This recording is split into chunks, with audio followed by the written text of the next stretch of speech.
talking about new talent, here's the Kids in the Kitchen with Change of Mood. Come on, Paul. It's all right. It's all right.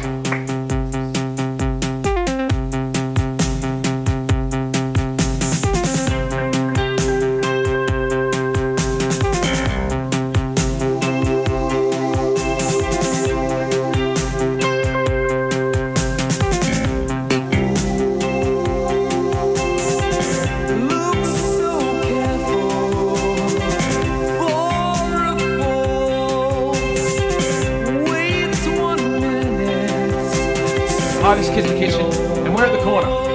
So here we are, after all these years on stage, and where we start? We started basically back around 1983, wasn't it?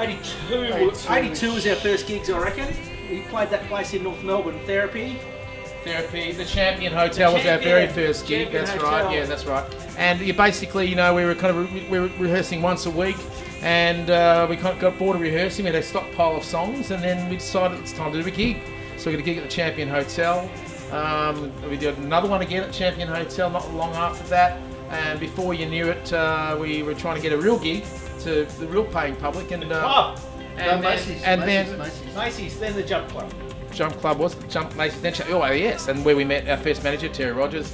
That went really well. We got a manager on the third gig, record contract on about the fourth gig, and yeah, so the rest is history. Yeah, that's it. I mean, it was a time when, you know, everyone was looking for the next big thing. You know, Real Life had Send Me an Angel, and suddenly, you know, the new romantic, you know, thing happened. You know, and then we were kind of just the right time, the right place. It's all about the timing. And we're about being lucky, not being good. Certainly, we were lucky. Yeah, well, easy for you to say, but yeah, that's pretty much how it worked.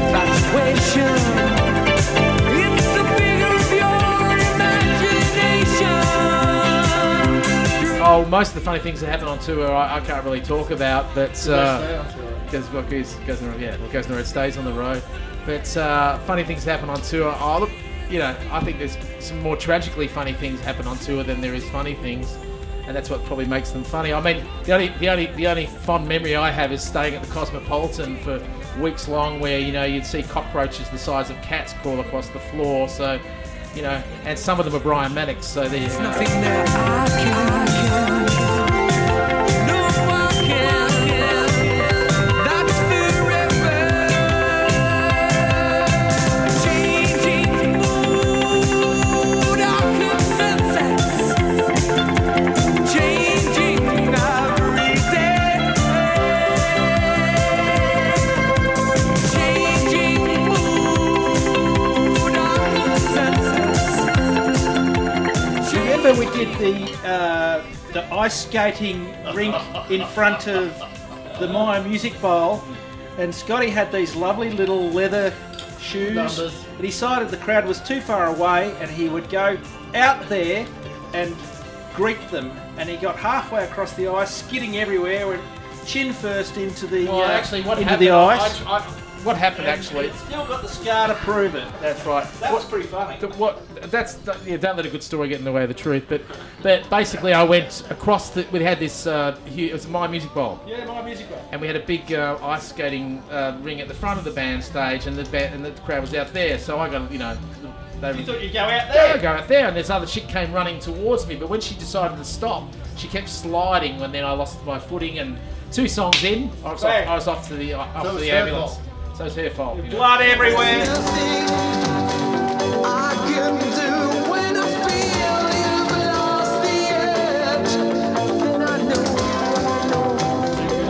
Funny, but I remember a lot of life-threatening things that a lot of them revolved around you and hire cars and turning off lights in the middle of the night and 360s, brake turns and yeah. All I can remember. Come on, Susie, you remember that? You're in this. Ladies and gentlemen, Susie Ahern, the backing singer of the Stars. Of course, she cut her teeth with kids in the kitchen. That's right, and she's gone on to bigger and better things. Ladies and gentlemen, Susie Ahern. Have you got a quick story for us? Yeah. Another one involving Bruce.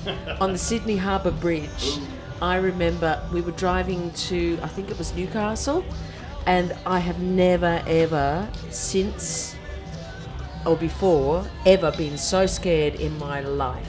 But we made it, and we're still alive. I'm still here too. It was my driving. It was so Shall scary. we talk about Craig's driving on the Sydney Harbour Bridge then? No, I don't think the police want to know.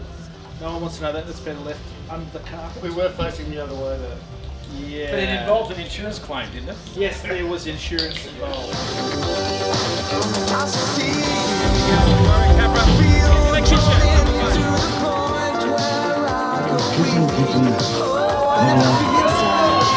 Then the kids, I can tell you some very stories about slightly rusty balls. There's a funny story of Claude when we played at Adelaide, at the very first Adelaide the Grand Prix. Remember at the Hilton Hotel? Yeah, I don't actually remember this story. He but I doesn't remember the you story, telling but it's a good one. So Claude is. There was that many people in the foyer, you just couldn't even step out of the lifts. Claude hops in to go down to see what's happening outside. The lift stops halfway down, and in steps George Harrison. And I'm The George Harrison. sorry. The George Harrison. The George Harrison of the Beatles, who was a great Formula One motor racing fan. So he and Claude are in the lift together. They get to the bottom, the doors open, and you couldn't step out for the crush of people. And people start screaming, "George Harrison! Ah!" Not Claude, unfortunately, which is probably what should have happened. But the lift doors closed and they went back up.